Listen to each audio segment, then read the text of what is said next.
Hi everyone आपण मन तो जानचंती फेसबुक रे ना केमती चेंज हुए। बहुत लोक अच्छा कि ना चेंज केमती हुए जानी नाती। आसतु मु आपन को वीडियो माध्यम रे जणाउची केमिति फेसबुक रे ना चेंज हुए। हाय एवरीवन आपण माने मो चैनल रे नै अछंती तो फॉलो करिवे, लाइक करिवे, शेयर करिवे।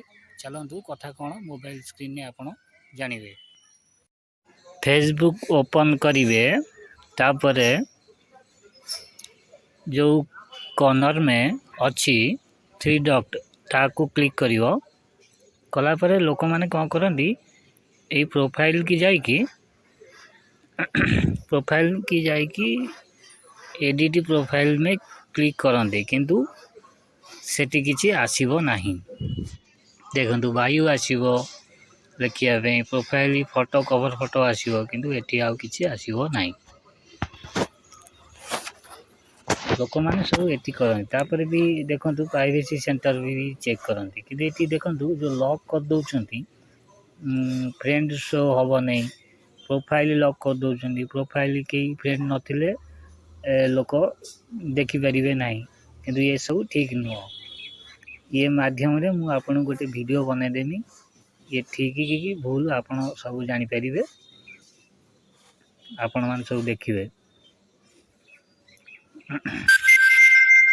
देखु मुझे जनाऊँगी केमिति ना चेंज हम कौटी गले चेंज हम। देखो प्रोफाइल क्लिक करेंगे। प्रोफाइल क्लिक कर सारा आपड़ आसवे तलू तलू आस सारा देखु सेटिंग प्राइवेसी लिखाई। सेटिंग प्राइवेसी को जीवे तापर आप सेटिंग क्लिक करते भी ये भी बहुत लोग अच्छे जापारती नहीं। सेटिंग क्लिक करदे क्लिक करदे ये किसी आसवन ये प्रोफाइल डिटेल्स मारे भी किसी आसवन यही सब आसो।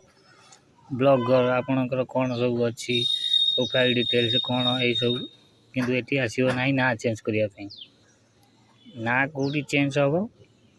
आसतु मु तुमको जनाऊँगी सेटिंग को जीवे